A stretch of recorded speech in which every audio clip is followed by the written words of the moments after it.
Bismillahirrahmanirrahim. Assalamualaikum warahmatullahi wabarakatuh. Innal hamdalillah nahmaduhu wa nasta'inuhu wa nastaghfiruh wa na'udzu billahi min shururi anfusina wa min sayyiati a'malina. May yahdihillahu fala mudilla lahu wa may yudlilhu fala hadiya lahu. Asyhadu an la ilaha illallah wahdahu la syarika lahu wa asyhadu anna Muhammadan abduhu wa rasuluh la nabiyya wa la rasula ba'dah. Ikhwati fillah, ma'asyiral hadirin wal hadirat rahimani Allah wa iyyakum. Mari kita kembali bersyukur kepada Allah Subhanahu wa taala pada pagi atau subuh yang penuh berkah ini. Alhamdulillah kita kembali dibangunkan oleh Allah dari tidur kita. Mudah-mudahan bangun kita membuat kita semakin banyak berzikir, banyak bersyukur, banyak mendekatkan diri kita kepada Allah yang memberikan kehidupan. Semoga amal soleh itu menjadi bagian dari kehidupan kita yang tak terpisahkan sampai akhir hayat nanti. Karena hanya akan ada dua kemungkinan, kita melakukan sesuatu yang baik atau kita melakukan sesuatu yang buruk. Kalau seandainya waktu tidak kita habiskan untuk hal-hal yang baik, yang bernilai pahala, yang berbentuk amal soleh, kita khawatir waktu kita justru habis untuk hal-hal yang mendatangkan dosa. Dan itu tentu saja akan menyulitkan kita di akhirat kelak. Oleh karena itu memohonlah kepada Allah agar tetap istiqamah, agar tetap diberikannya semangat untuk melaksanakan kebaikan demi kebaikan sampai akhir hayat nanti.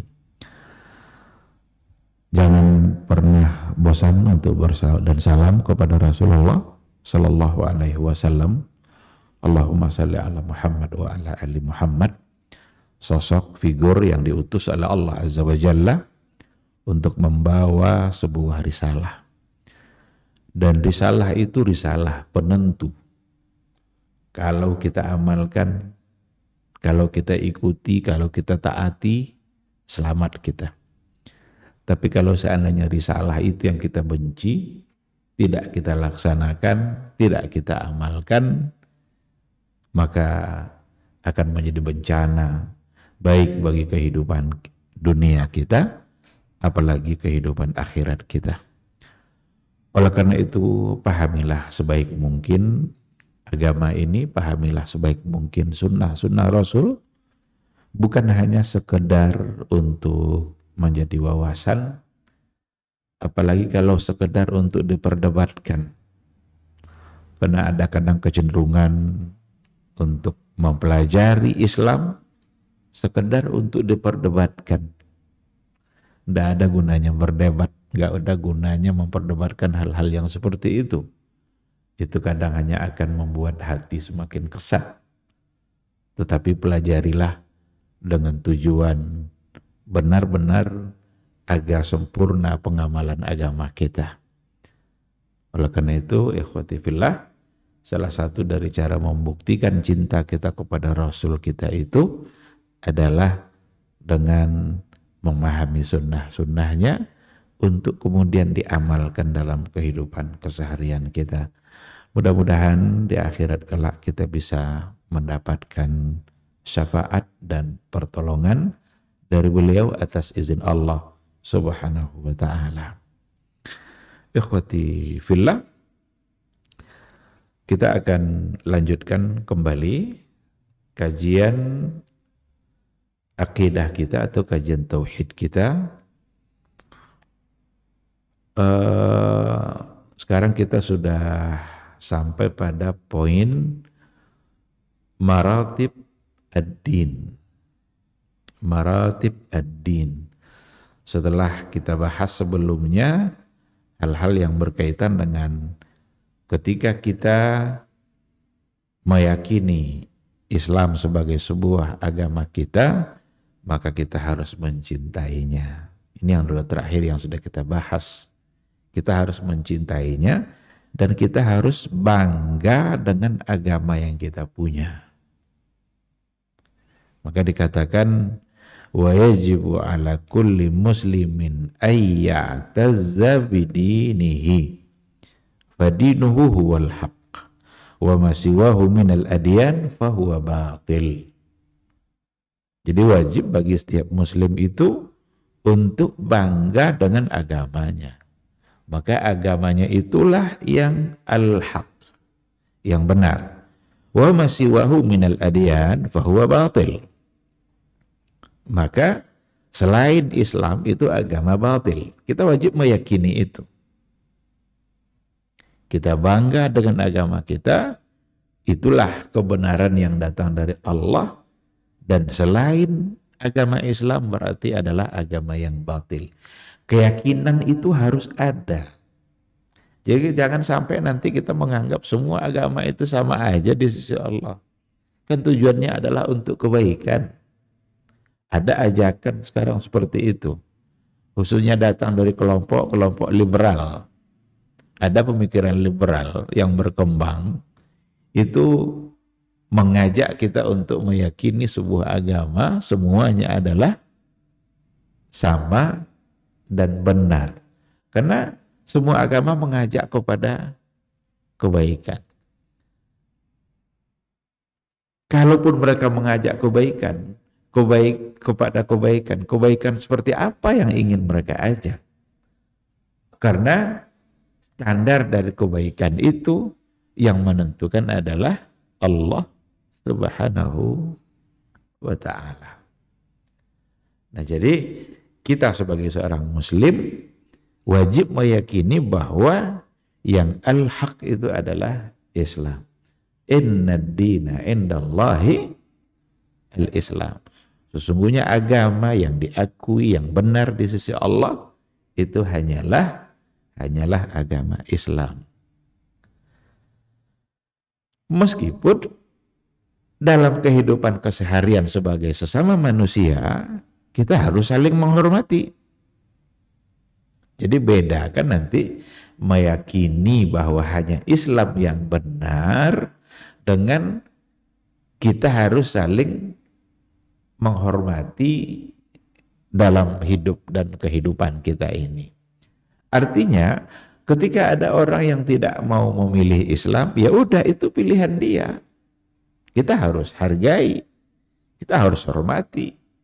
Ada orang yang ingin memilih agamanya agama Yahudi umpamanya, udah jadilah Yahudi.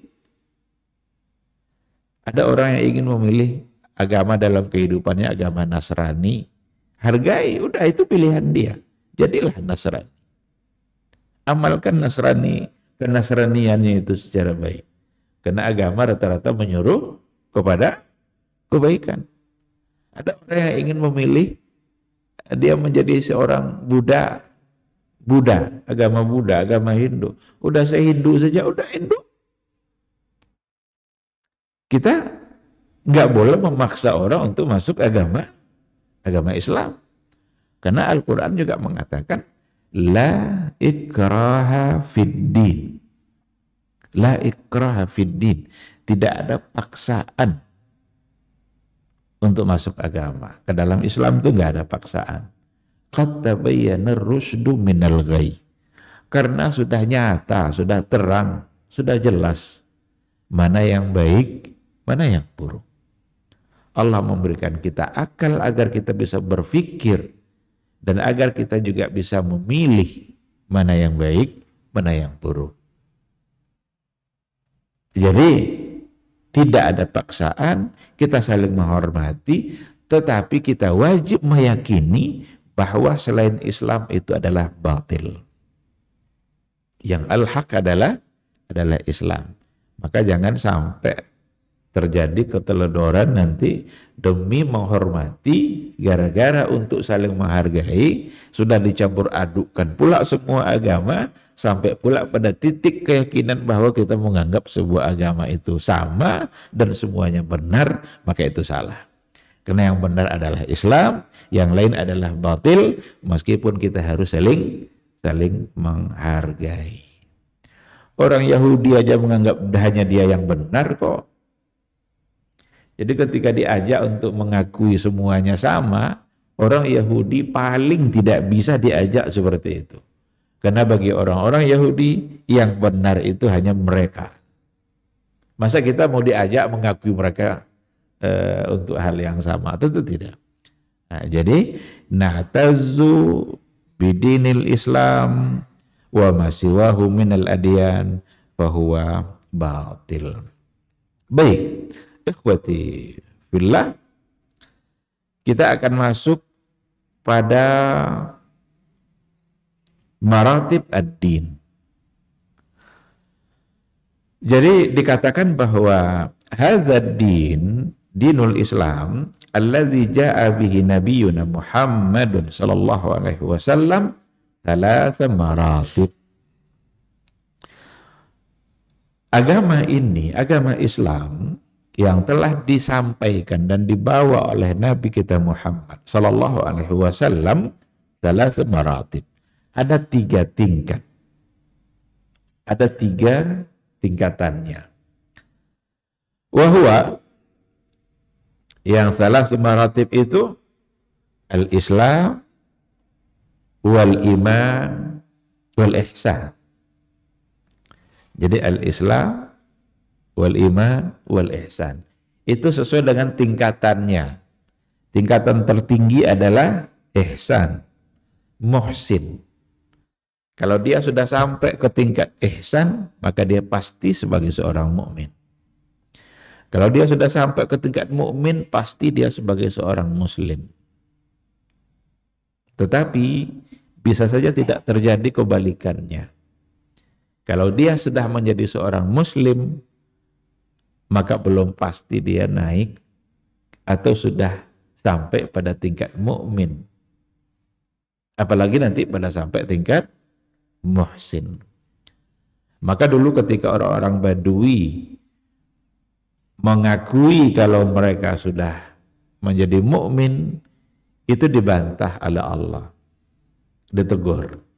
Karena orang-orang A'rabi dulu, qalatil A'rabi amanna.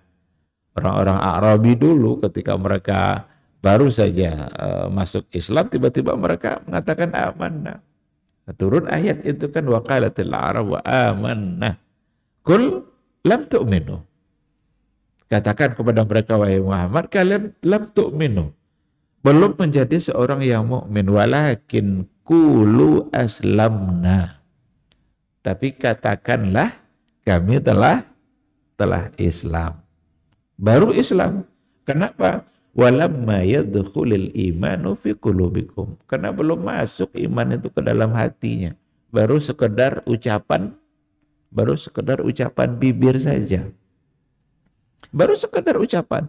Kalau memang dia ingin menjadi seorang mukmin, harus masuk ke dalam hatinya, dia yakini, kemudian dia amalkan dalam kehidupan kesehariannya. Oleh karena itu, sekedar ucapan bibir saja tanpa diyakini itu belum cukup. Kalau ada orang umpamanya dipaksa atau bukan dipaksa, dia hanya mengucapkan syahadat itu dari ucapan bibirnya saja, tapi sesungguhnya hatinya tidak meyakininya. Hanya sekedar ucapan bibir, tidak diyakini oleh hatinya, itu tidak cukup. Sangat tidak cukup. Karena keyakinan itu yang penting. Nanti akan kita lihat apa hal-hal yang ada pada diri kita dalam Islam ini. Nah, oleh karena itu tingkatannya adalah al-Islam wal iman wal ihsan. Ini sebenarnya diambil dari hadis Jibril. Ada istilahnya hadis Jibril. Jibril datang menemui Rasulullah Sallallahu Alaihi Wasallam, tapi dia menyerupai seorang pemuda, menyerupai seseorang yang tidak dikenal, seperti seorang yang musafir. Sahabat nggak ada yang kenal dia, berarti orang baru. Tapi Nabi Muhammad Sallallahu Alaihi Wasallam tahu kalau itu adalah Jibril. Nah, disitulah Jibril mulai bertanya, ya Muhammad, ma huwal Islam. Lalu Jibril bertanya lagi, ya Muhammad, ma huwal iman. Kemudian Jibril bertanya lagi, ma huwal ihsan. Itu pertanyaan Jibril kepada Rasulullah Shallallahu Alaihi Wasallam, dan dijawab semuanya oleh Rasul di hadapan sahabat. Setiap kali Rasul menjawab, yang bertanya itu bilang, sadaqta, kamu benar. Kata Umar bin Al-Khattab, heran kami, katanya. Dia yang bertanya, dia pula yang bilang benar. Berarti kan nguji-nguji itu kan, ngetes kan. Dia yang bertanya, dia pula yang bilang benar. Nah, di akhir barulah disampaikan oleh Nabi. Kalian tahu enggak yang tadi itu siapa? Allah wa rasuluhu a'lam, kata mereka. Allah dan Rasulnya lebih tahu. Lalu Nabi bilang, zaka Jibril atakum liyu'allimakum dinakum. Itu adalah Jibril yang datang untuk mengajarkan kalian perkara-perkara penting agama kalian. Jadi ketika dikatakan datang untuk mengajarkan perkara agama kalian, berarti isi dari pertanyaan tadi itu semua adalah perkara penting dalam agama. Maka diambillah 3 tingkatan tadi, al-Islam, al-iman, kemudian al-ihsan. Ketika disebutkan 3 istilah ini, tentu dia punya makna tersendiri. Islam nanti punya makna tersendiri, iman juga punya makna tersendiri, ihsan nanti punya definisinya juga, kalau disebutkan secara bersamaan. Tetapi untuk kata Islam itu sendiri, dikatakan di sini, al-Islam itu lahu ma'nayan, atau lahu itlaqan. Kata Islam itu dia punya 2 makna. Kalau menjadi sebuah istilah.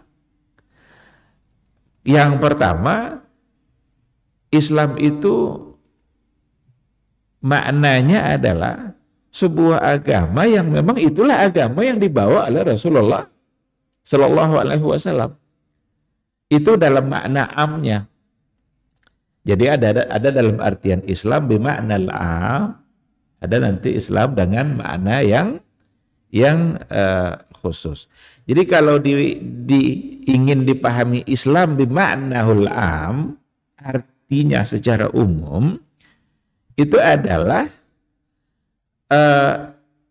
ad-din allazi ba'atsa bihi Muhammad sallallahu alaihi wasallam. Adalah agama yang memang Nabi diutus untuk menyampaikan itu. Oleh karena itu kalau Islam dalam artian umum seperti itu, masuk semuanya. Iman ada di dalamnya, ihsan ada di dalamnya. Karena itulah agama yang dibawa oleh Rasulullah Sallallahu Alaihi Wasallam. Dan ketika dikatakan juga inna dina indallahil Islam, inna dina indallahil Islam, sesungguhnya agama yang benar di sisi Allah adalah Islam. Islam di sini Islam bimaknahul am. Islam dalam artiannya yang umum tadi itu. Islam sebagai sebuah agama yang dibawa oleh Rasulullah Sallallahu Alaihi Wasallam. Di antara landasannya ada yang ada dari hadis Rasul Sallallahu Alaihi Wasallam yang datang dari Ibnu Umar. Apa bunyinya? Buniyal Islamu ala khamsin. Buniyal Islamu ala khamsin. Hadis ini fal muradu bihi, yang dimaksud dengan al-Islam yang ada di sini adalah ad-dinul ladzi jaa bihi Muhammadun sallallahu alaihi wasallam. Yang hakikatnya adalah istislamul batin wa zahir lillah. Bagaimana kita menyerahkan diri kita kepada Allah secara mutlak, baik zahir maupun batin. Ta'abbudan lahu bisyar'il munazzal. Kita beribadah menyembahnya dengan syariat yang diturunkan kepada Nabi Muhammad. ala maqamil musyahada wal muraqabah. Baik saat musyahada awil muraqabah. Saat secara terang-terangan atau sembunyi-sembunyi. Saat kita bersama-sama atau saat kita sendiri, tidak ada orang lain. Maka harus ada rasa muraqabah. Jadi bagaimana kita menundukkan diri kita, mentaati aturan agama, syariat yang dibawa oleh Rasulullah, kapan dan dimanapun kita berada. Ketaatan kita tidak boleh hanya ketika kita bersama-sama dengan orang lain.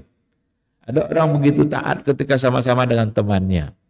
Kalau dia sudah sendiri, kadang kurang rasa ketaatannya. Karena tidak ada lagi teman, tidak ada lagi orang yang melihatnya.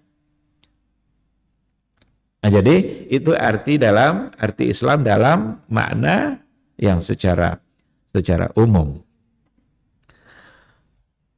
Sedangkan Islam dalam artian khusus, makna yang keduanya itu adalah ini dia al-a'mal az-zahirah. Al-a'mal az-zahirah. Itu amal-amal secara zahir. Disitulah nanti akan berbeda antara Islam dengan iman. Antara Islam dengan iman. Jadi Islam kalau diartikan secara khusus, maka dia fokus untuk amal-amal zahir saja. Maka kalau ditanya apa rukun Islam, beda nanti dengan rukun iman. Kalau ditanya rukun Islam, rata-rata di situ adalah al-a'maluz zahir. Amal-amal zahir. Mengucapkan 2 kalimat syahadat, kemudian sholat, puasa, zakat, haji, semua adalah amal zahir. Tapi kalau iman itu nanti amal batin. Amal batin itu tidak sama dengan amal zahir. Amal batin tidak nampak karena ada pada keyakinan. Bagaimana kita harus meyakini Allah itu ada. Kita percaya kepada Rasulnya. Kita percaya kepada malaikat. Padahal malaikat tidak pernah kita lihat. Berarti hal-hal yang gaib. Maka perkara-perkara iman itu meyakini hal-hal yang gaib. Dan perkara Islam itu melaksanakan amal-amal secara zahir. Kalau diartikan secara khusus. Oleh karena itu ketika sudah digandengkan antara Islam dengan iman, maka ia menjadi sebuah istilah masing-masing punya makna. Tapi kalau disebutkan secara sendiri-sendiri, kata Islam itu kalau disebutkan secara sendiri-sendiri, sesungguhnya yang dimaksud adalah maknanya secara umum, maka masuklah ke dalam istilah Islam itu juga iman. Nah, ini ada kaidah yang disampaikan oleh para ulama, iza jtama'a iftaraqa wa iza iftaraqa ijtama'a. Itu antara Islam dan iman seperti itu. Apabila dia disebutkan secara bersamaan, berarti maknanya berbeda. Tapi kalau disebutkan ia secara terpisah, berarti dia menyatu. Islam kalau disebutkan hanya Islam saja, masuk ke dalamnya iman. Iman kalau disebutkan secara tersendiri, masuk pula ke dalamnya Islam. Tapi kalau disebutkan dua-duanya dalam waktu bersamaan, berarti dia punya makna sendiri-sendiri. Sekarang kalau dibaca ayat umpamanya, wala tamutunna illa wa antum muslimun. Kenapa tidak disebut mukminun? Padahal kalau dibawa kepada tingkatan tadi itu, Islam, iman, ihsan, iman lebih tinggi tingkatannya daripada Islam. Nah, dikarenakan ia disebutkan secara tersendiri wa antum muslimun, maka maknanya juga wa antum mu'minun. Karena Islam di situ kalau disebutkan secara sendiri, maka mencakup kepada kedua makna yang tadi itu. Bahkan masuk ke dalamnya semua aturan-aturan yang ada pada Islam. Iman, ihsan masuk di dalam. Nah, jadi begitu cara memahami kata Islam. Nah, dengan demikian nampak oleh kita tingkatan Islam itu, dan kalau sudah digabung ketiga-tiganya, disitulah kesempurnaan. Kalau sudah digabung ketiga-tiganya, disitulah kesempurnaannya. Yang pertama tadi adalah martabat al-a'maluz zahirah, tingkatan bagaimana kita mengamalkan amal-amal zahir, wa tusamma al-Islam, dan itu disebut dengan Islam. Kemudian martabatul i'tiqadatil batinah, tingkatan bagaimana kita meyakini hal-hal yang gaib, amal-amal batin, dan itu yang disebut dengan al-iman. Dan kemudian pada yang ketiganya martabatu itqaniha wa tusammal ihsan, tingkatan di mana kita maksimal dalam melaksanakan yang dua pertama tadi, dengan merasa bahwa kita selalu diintai, selalu diintip, selalu dilihat oleh Allah Subhanahu wa ta'ala. Itu yang sering diistilahkan dengan muraqabah. Maka ihsan itu ketika Jibril bertanya kepada Rasulullah sallallahu alaihi wasallam, "Ma huwal ihsan?" Apa jawabannya oleh Nabi? Anta'budallah ka'annaka tarahu. Kamu beribadah kepada Allah seolah-olah kamu melihat Allah langsung. Wa illam takun tarahu fa innahu yarak. Tapi seandainya kamu tidak sanggup, tidak bisa melihat Allah, maka yang harus diyakini apa?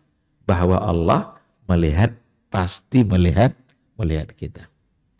Jadi saat kita sholat, bagaimana rasa muraqabah itu? Perasaan bahwa kita selalu dilihat oleh Allah harus ada.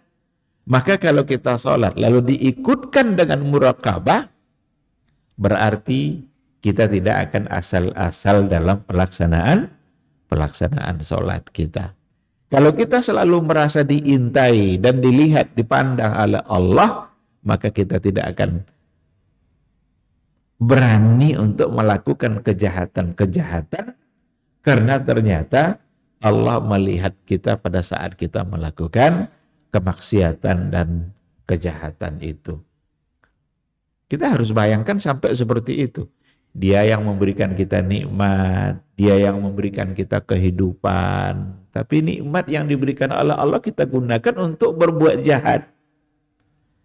Nikmat yang diberikan oleh Allah kita gunakan untuk menjauhkan diri kita dari yang memberikan nikmat. Kalau dia punya muraqabah, dan itu adalah ihsan, tingkatan tertinggi, kalau ada perasaan bahwa dia selalu diintai oleh Allah, diintip dan dipandang oleh Allah, maka itu akan membuat dia menjadi takut untuk mendurhakainya. Karena tidakkah kita malu durhaka kepada Allah pada saat kita membutuhkan Allah Subhanahu wa ta'ala? Tidakkah kita malu mendurhakai Allah pada saat kita ternyata tidak bisa hidup tanpa Allah Subhanahu wa ta'ala? Nah, oleh karena itu, ketiga hal ini harus terkumpul dalam diri seseorang. Dan kata muraqabah itu sebagai penentu. Ihsan itu sebagai penentu dalam beragama kita. Karena seperti yang kita katakan tadi, bisa saja orang menunjukkan ketaatannya pada saat dia bersama-sama. Tetapi kalau dia sudah sendiri-sendiri, bisa saja ketaatan itu kendor. Bisa saja semangat taat itu berkurang. Kalau kita selagi berada di lingkungan orang-orang yang mengenali kita, itu kita selalu jaga tindakan. Tapi coba kalau nanti kita pergi kemana gitu, pergi ke satu wilayah, satu daerah, tidak ada orang yang kenal kita. Tidak ada orang yang kenal kita, tetangga tidak kenal kita, teman-teman sudah tidak ada. Sama tidak kira-kira semangat iman kita ketika kita tidak bersama-sama dengan yang lain, atau ketika kita tidak bersama orang-orang yang kita kenal, sama tidak kira-kira dengan semangat iman yang ada pada saat kita bersama-sama orang yang kenal dengan kita? Itulah sebabnya berbuat itu bukan karena orang. Berbuat itu karena Allah. Tidak ada gunanya kita berbuat kebaikan hanya karena orang. Dia rajin untuk sholat subuh, bangun terus. Tapi karena orang. Karena malu dia kepada orang kalau tidak mengerjakan. Kalau dia sudah sendiri-sendiri berada pada wilayah, tidak ada orang kenal dia. Kira-kira masih sama tidak semangatnya. Oleh karena itu, ihsan itu sangat menentukan dalam kehidupan seseorang dan sangat menentukan kesempurnaan beragama seseorang. Itu ada pada kata ihsan.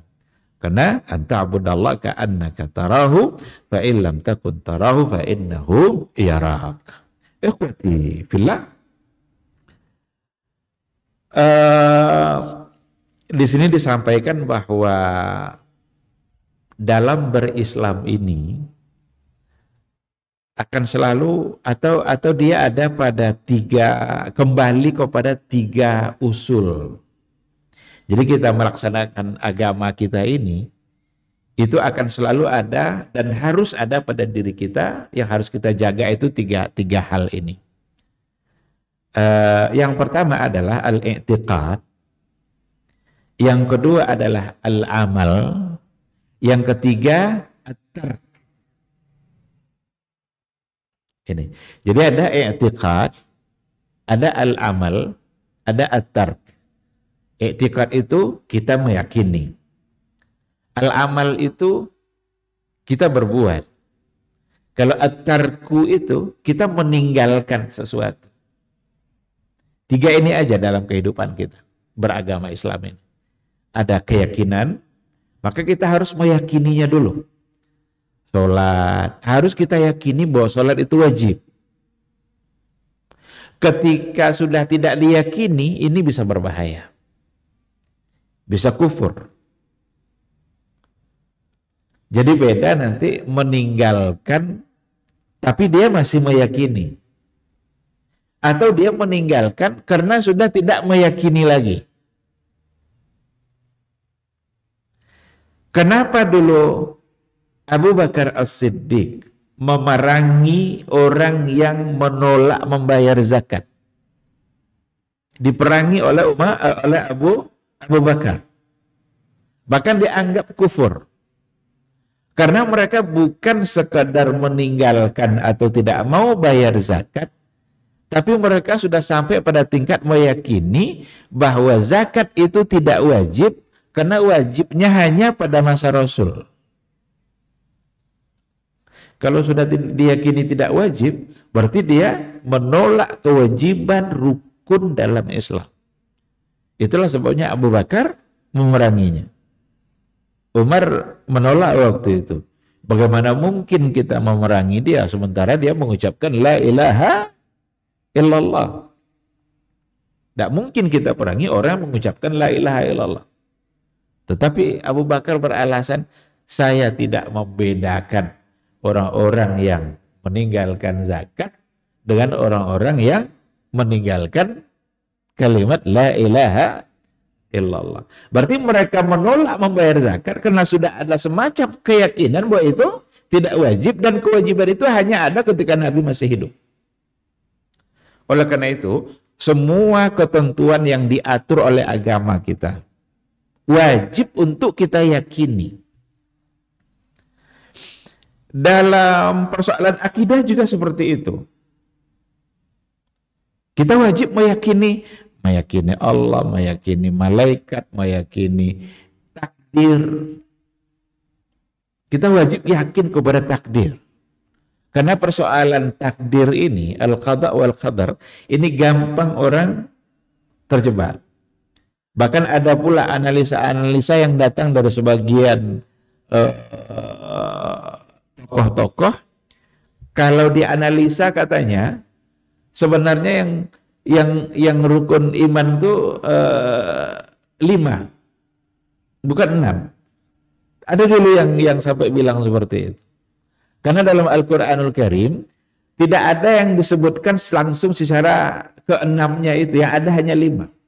Yang enamnya al-qada wal qadar. Tapi ada pada hadis Nabi. Nah, maka kita wajib yakin kepada takdir kita. Karena ini bagian dari iman. Apapun yang terjadi dalam kehidupan kita ini, itu sudah ada catatannya di Lauhul Mahfuz. Yakin enggak kita itu? Kapan kita lahir, kapan kita mati, kapan kita sakit. Kalau sekarang dalam keadaan miskin, kapan berjaya. Kalau sekarang dia berjaya, satu saat barangkali dia akan dikembalikan miskin oleh Allah. Semua itu.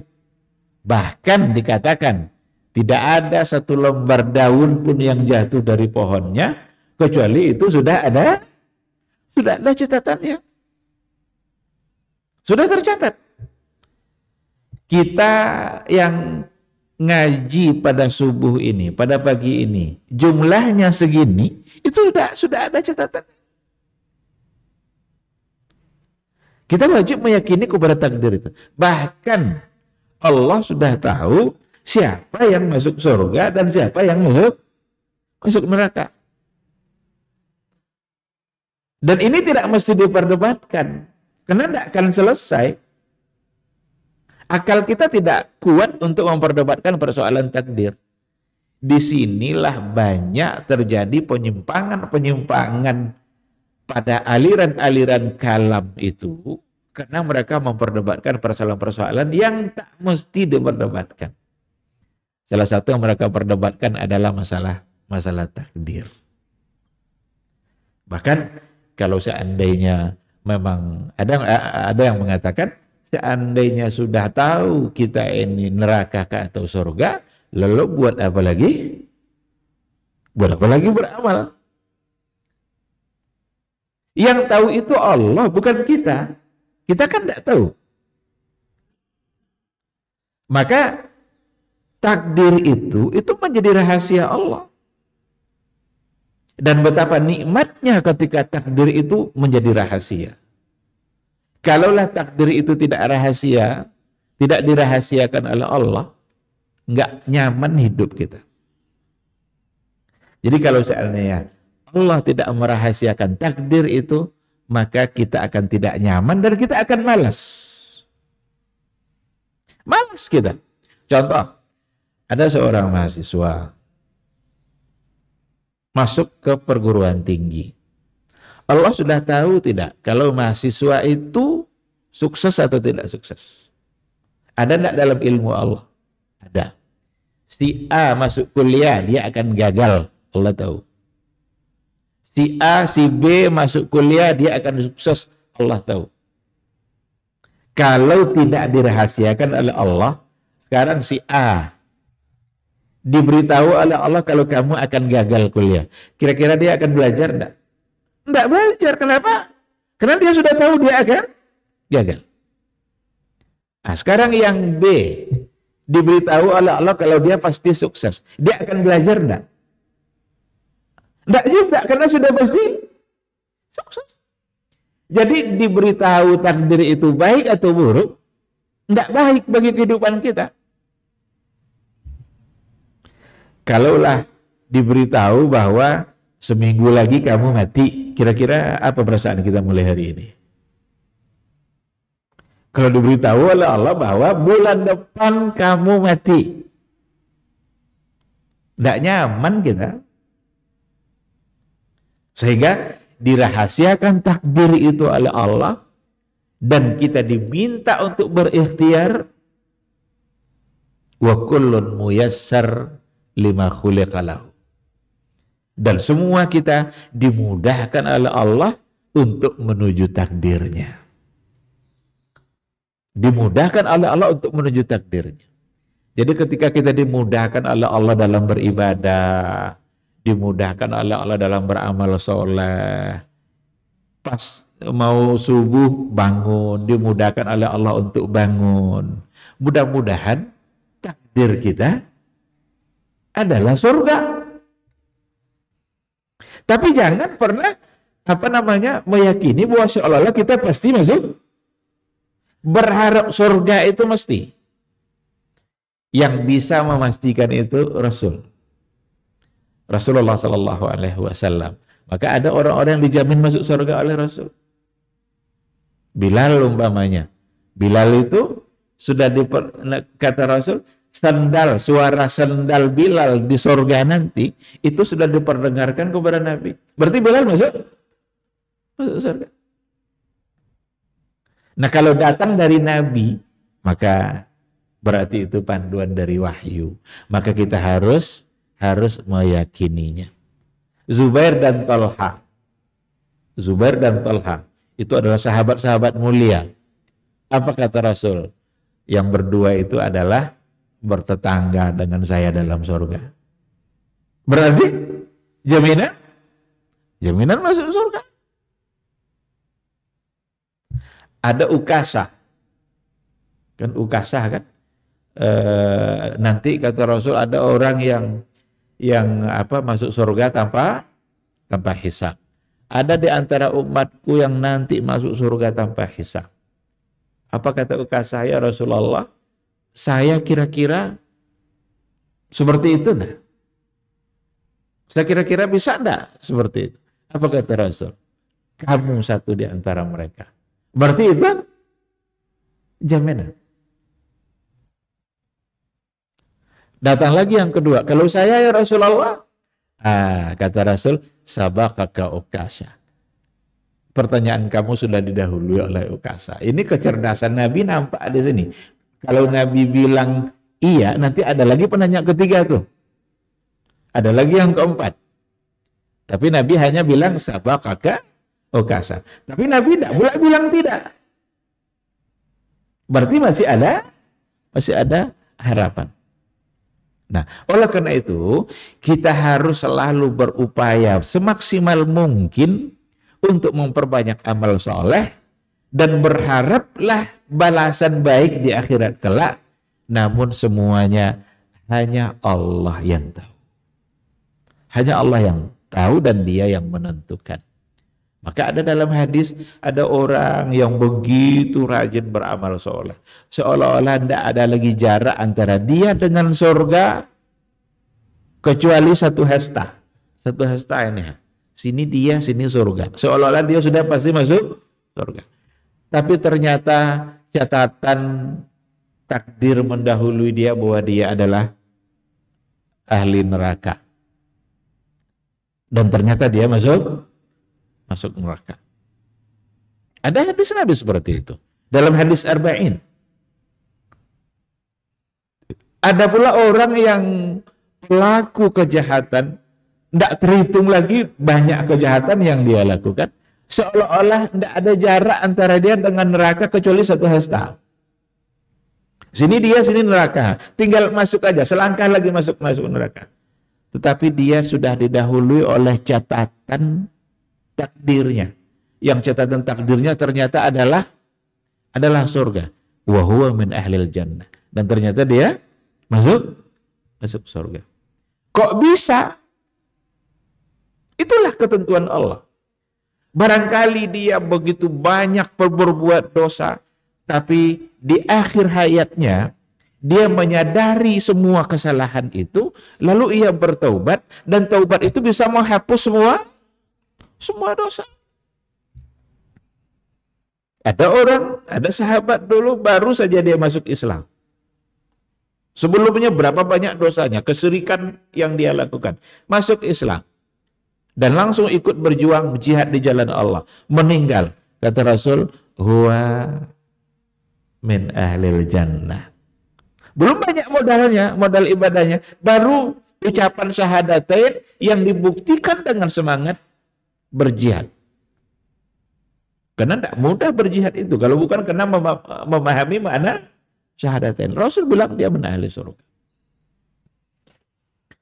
Di satu sisi ada pula di antara sahabat sudah berkali-kali ikut berperang, sudah banyak amal solehnya. Dalam satu peperangan meninggal dia. Apa kata Rasul? Huwa min ahlin nar. Dia ahli neraka. Heran sahabat, kan kok Rasul bilang ahli neraka ini? Padahal orangnya kelihatannya baik, amal solehnya banyak, ikut berperang bersama Nabi. Ternyata apa yang dia lakukan? Detik-detik terakhir kehidupan dia, karena sudah terlalu banyak panah dan pedang itu tertancap pada badan dia tidak tahan dengan sakitnya itu, menjauh dia dari sahabat-sahabatnya, dan di situ dia tusuk dirinya sendiri, berarti dia mati bunuh. Perbuatan mati bunuh diri ini menghapus semua amal-amal solehnya. Jadi selalulah berharap kebaikan dan berharap surga dari Allah Subhanahu wa taala. Kerjakan terus kebaikan.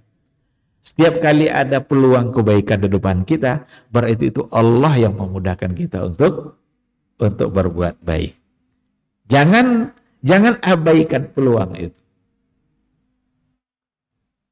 Dan itu cara untuk mengisi waktu. Cara untuk mengejar takdir baik kita. Karena kullun muyassarun lima khuliqalahu. Semua kita dimudahkan untuk mendapatkan takdirnya. Disinilah perlu kita selalu menggantungkan, mengharapkan, menyampaikan harapan kita kepada Allah Subhanahu wa taala. Mohon terus agar diberikan semangat untuk istiqamah sampai akhir hayat nanti. Nah, jadi yang pertama sekali yang harus ada pada kita adalah al-i'tiqad. Kita meyakini semua apa yang sudah ditetapkan oleh agama kita. Sedangkan pondasi yang keduanya, selain kita meyakini, yang kedua adalah al-fi'lu. Kehidupan kita ini selalu dihiasi oleh perbuatan-perbuatan. Sekarang kita duduk, nanti kita akan keluar dari masjid, kita akan berjalan, nanti tiba-tiba siang datang lagi waktu zuhur, nanti kita akan makan, akan minum, itu semua adalah fi'il. Itu perbuatan. Nah, yang harus ada itu adalah muwafaqatu harakatil abdil ikhtiyariyah batinan wa zahiran lisyar'i amran wa hillan. Apa yang harus ada, yang harus kita jaga dalam perbuatan kita tadi? Adalah menyesuaikan semua gerakan perbuatan ikhtiar kita tadi itu, baik secara zahir maupun secara batin, lisyar'i, dengan syariat. Jadi kita sesuaikan semua perbuatan kita, gerak-gerik kehidupan kita, sikap dan tindakan kita, lisyar'i, amran wa hillan. Baik untuk hal-hal yang diperintahkan atau untuk sesuatu yang dihalalkan. Nah, di sini sebenarnya agak memerlukan waktu untuk memberikan penjelasan, karena ada amran, ada hillan. Amran itu perintah. Perintah itu biasanya di antara dua hukum, antara yang wajib dengan yang sunnah. Jadi ada perbuatan itu yang hukumnya bagi kita wajib, ada perbuatan yang hukumnya sunnah, berarti tidak sampai ke tingkat wajib. Tapi ada nanti hillan. Hillan itu halal, sesuatu yang halal dan dibolehkan bagi kita. Berarti ada tiga hukum dalam perbuatan yang boleh untuk kita, yang sudah nyata-nyata boleh untuk kita lakukan. Ada yang dalam bentuk perintah, yang sifatnya wajib, ada yang dalam bentuk anjuran yang sifatnya adalah sunnah, dan ada sesuatu yang memang dibolehkan. Kalau dibolehkan berarti tidak masuk ke dalam perintah. Artinya di bawah wajib dengan sunnah. Kalau yang wajib ya jelas perkara-perkara wajib dalam beragama, kewajiban membayar zakat dan lain sebagainya, kewajiban sholat. Tapi nanti ada hal-hal yang disunnahkan, dianjurkan. Yang dianjurkan ini kita juga diminta untuk mengerjakannya. Dan hal-hal yang dimubahkan. Sekarang bagaimana dalam kehidupan keseharian kita harus selalu benar menurut syarak, dan kebenaran itu diukur melalui yang tiga tadi. Kalau di luar dari yang tiga ini, Kalau kita tidak mengerjakan kewajiban, berarti itu satu hal yang salah. Atau kita mengerjakan sesuatu yang tidak dibolehkan, berarti juga merupakan hal yang salah. Kalau yang sunnah boleh tidak ditinggalkan? Yang sunnah. Ini kalau dari segi hukum boleh, tapi jangan pernah tidak mengerjakan. Jangan ditinggalkan seumur hidup. Umpamanya duha. Duha itu kan sunnah. Atau tahajud. Tahajud kan hukumnya sunnah. Kalau kita tinggalkan seumur hidup, tidak pernah kita mengerjakannya, berarti dia tidak lagi ada hukum sunnah. Dan kita salah. Oleh karena itu, kerjakan sebisa mungkin. Satu saat barangkali nanti ada kondisi di mana kita tidak bisa mengerjakannya. Udah. Karena memang hukumnya bukan wajib. Kalau yang wajib, tidak boleh ditinggalkan sama sekali. Yang wajib, tidak boleh ditinggalkan sama sekali. Berdosa kita kalau meninggalkan. Seandainya subuh ini kita tidak sholat, dosa. Seandainya Jumat kemarin kita tidak sholat, dosa. Bahkan barang siapa yang meninggalkannya sampai 3 kali berturut-turut, bisa membuat dia menjadi kafir. Karena meninggalkan. Nah, adapun yang sunnah itu hukum di bawah wajib. Tetapi dalam kehidupan beragama kita jangan tinggalkan sesuatu karena hukumnya hanya sunnah. Kerjakan, lalu seandainya memang tidak mungkin untuk dikerjakan karena satu keadaan, berarti dia tidak mendapatkan dosa. Tapi selagi dia bisa, maka ambil peluang itu. Karena Allah yang memberikan peluang dia untuk berbuat baik. Nah, ini nanti beda antara syar'an dengan hillan. Kalau syar'an itu nata'abbad wa nataqarrabu bihi ilallah. Kita jadikan itu sebagai cara untuk mendekatkan diri kita kepada Allah. Semakin nampak taat kita ketika kita mengerjakan amal-amal sunnah, dan semakin kita dekat dengan Allah. Tetapi nanti ketika kita tidak mengerjakannya, berarti kita semakin jauh dari ketaatan. Itu yang sifatnya syar'an. Beda nanti dengan yang sesuatu yang dibolehkan. Sesuatu yang dibolehkan oleh agama. Itu tidak mesti nataqarrabu bihi ilallah. Kita jadikan cara untuk mendekatkan diri. Jadi ada hal-hal yang dibolehkan dan ada hal-hal yang dilakukan oleh Nabi juga, dan hukumnya adalah mubah. Mubah-mubah saja. Artinya apa? Tidak dijadikan itu sebagai taqarrub, cara untuk mendekatkan diri. Karena memang itu bukan sebagai sebuah sunnah yang punya dimensi syariat. Nah, ini banyak contoh dalam persoalan ini. Hal-hal yang menjadi kebiasaan dalam kehidupan Rasul, ada hal-hal yang menjadi kebiasaan Nabi, tapi bukan sebagai syariat. Apakah itu sebagai sunnah yang tasyri'iyah atau sunnah yang ghairu tasyri'iyah? Sunnah tasyri'iyah itu artinya sunnah yang mengandung dimensi syariat. Berarti kita dianjurkan juga. Atau tidak? Ada beberapa sebagian dari hadis-hadis yang masuk dalam kategori seperti itu. Bahkan ada yang memperbincangkan begini. Itu berbekam itu kira-kira sunnahkah atau sekedar mubah? Sunnah dalam artian nataqarrabu biha ilallah. Kita mendekatkan diri kepada Allah dengan cara melakukan. Artinya kalau kita berbekam berarti bertambah taat kita. Kalau kita tidak berbekam kita tidak atau mengurangi ketaatan. Apakah bisa seperti itu? Atau itu sekedar sesuatu yang mubah? Memang ada dua pandangan para ulama, karena ada yang menyamakan sama dengan minum madu. Berbekam itu adalah bentuk dari pengobatan yang Nabi melakukannya. Tapi apakah sebagai tasyri'iyah? Kalau Nabi dulu berbekam di kepala, kita harus di kepala juga. Kan kalau tasyri' kan seperti itu, sesuai dengan apa yang dilakukan oleh Rasulullah Shallallahu Alaihi Wasallam. Ada dua pandangan di situ. Ada yang mengatakan tidak, termasuk Syaikh Fauzan dan Syaikh Utsaimin mengatakan itu bukan sebagai sebuah sunnah yang tasyri'iyah. Tapi itu sesuatu yang dibolehkan. Hanya boleh saja.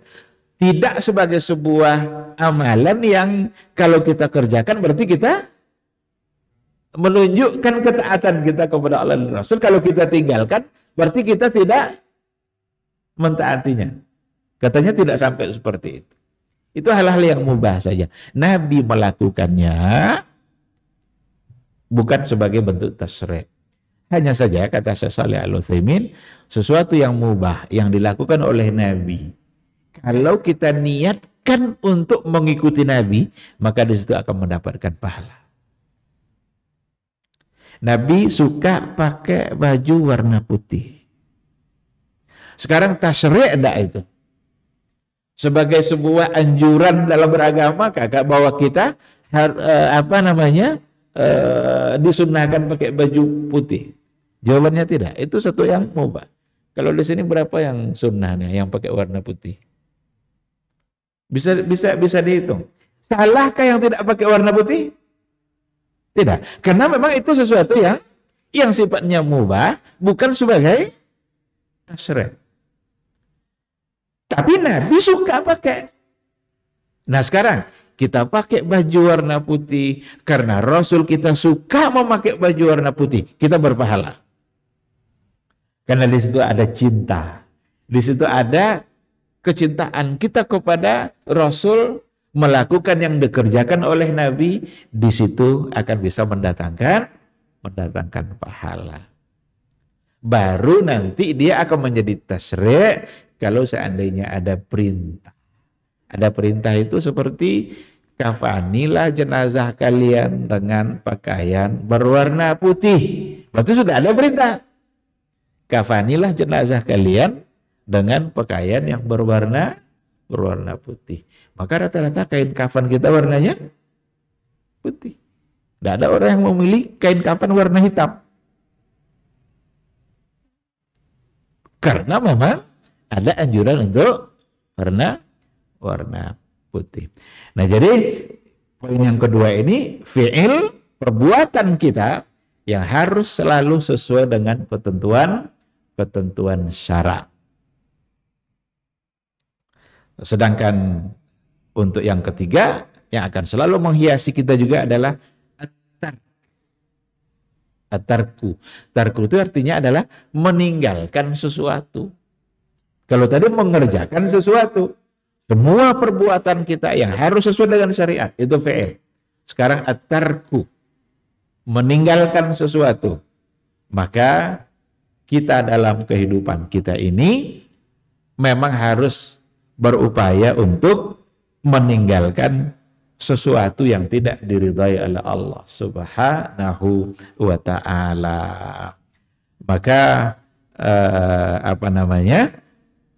ada perkara-perkara yang Allah larang, ada perkara-perkara yang Allah suruh. Yang Allah suruh untuk dikerjakan, yang Allah larang untuk kita tinggalkan. Disinilah at-tarku itu. Apa contoh at-tark yang harus ditinggalkan? Al-fawahish, perbuatan-perbuatan yang keji. Al-ithim, sesuatu yang bisa mendatangkan dosa. Al-baghyu, kejahatan-kejahatan. Asyirku, perbuatan-perbuatan syirik. Wal qawlu 'ala Allahi bighairi ilmin, atau berkata tentang Allah tanpa ilmu. Berbicara tentang Allah, berbicara tentang agama Allah, berbicara tentang Islam bighairi ilmin, tanpa didasari oleh ilmu. Dan ilmu di sini maksudnya adalah tentu yang ilmu yang sesuai dengan sumber-sumber agama kita, yaitu Al-Quran dan Sunnah. Ada orang yang sibuk aja ngomong, mengatakan sesuatu ini begini, ini begitu, tapi tidak sesuai dengan ilmunya. maka itu menjadi satu kesalahan.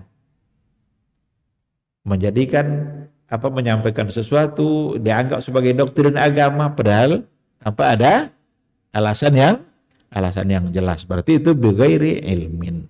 Nah, ikhwati fillah, 3 hal inilah yang harus ada pada kita dalam mengerjakan agama kita.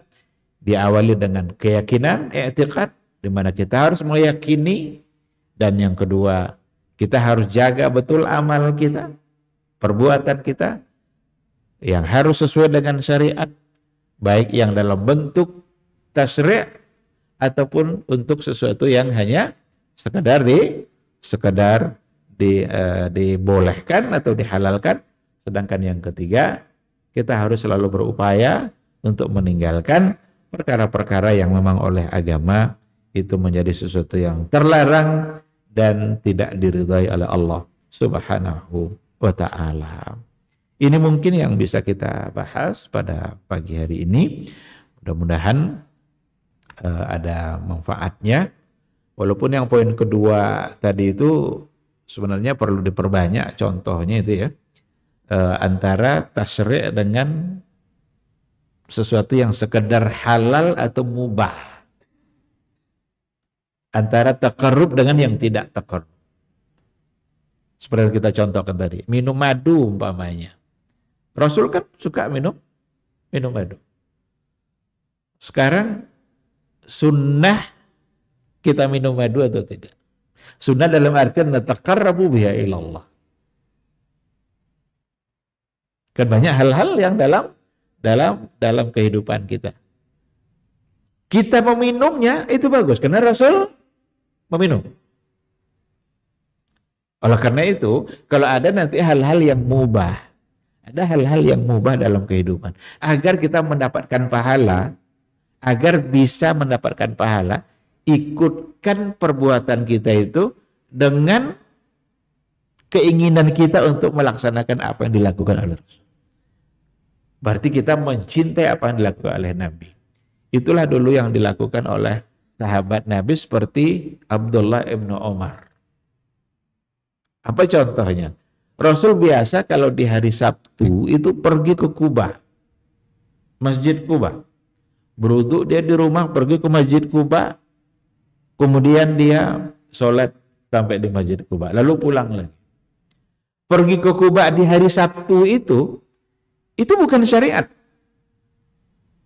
Karena mau hari Sabtu, mau hari Jumat, tapi Nabi membiasakan di hari Sabtu. Abdullah bin Umar membiasakan juga dalam kehidupan dia, kalau hari Sabtu dia pergi ke Kuba. Sholat dia 2 rakaat di sana, lalu pulang kembali. Kenapa? Karena Rasul melakukan.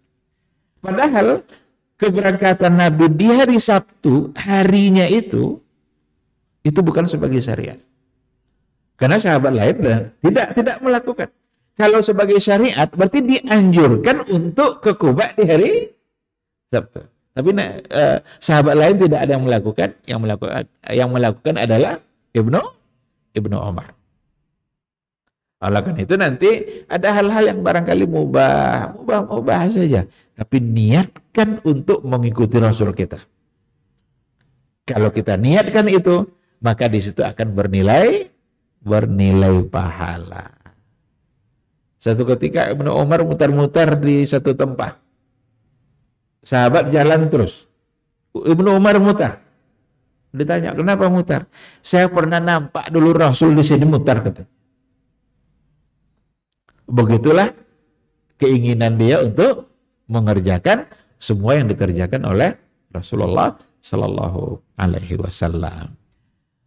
Tapi hal-hal yang seperti itu tidak banyak dalam dalam riwayat. Yang banyak tentu saja adalah yang mengandung unsur syariat, yang mengandung unsur tasyri', baik antara wajib maupun antara yang sunnah. Karena nanti jangan pula semuanya dianggap seperti itu. Ada kecenderungan pula sebagian orang, itu kan hal yang biasa-biasa aja dari Nabi itu. Padahal itu sebenarnya sebuah anjuran yang perlu untuk kita kerjakan. Nah, maka perlu mempelajari dawabitnya agar jelas mana yang mengandung unsur tasyri', mana yang tidak. Wallahu subhanahu wa ta'ala a'lam. Barangkali ini yang bisa kita sampaikan, mudah-mudahan bermanfaat bagi kita bersama. Semoga majelis ini membuat kita semakin berilmu dan semakin dekat dengan Allah subhanahu wa ta'ala. Yang benar yang saya sampaikan itu semata-mata bimbingan dari Allah. Tapi kalau seandainya ada hal-hal yang salah, yang keliru, itu semata-mata karena kekurangan ilmu dan barangkali ada bisikan-bisikan syaitan yang membuat kita tersalah. Kita tutup atau ada pertanyaan?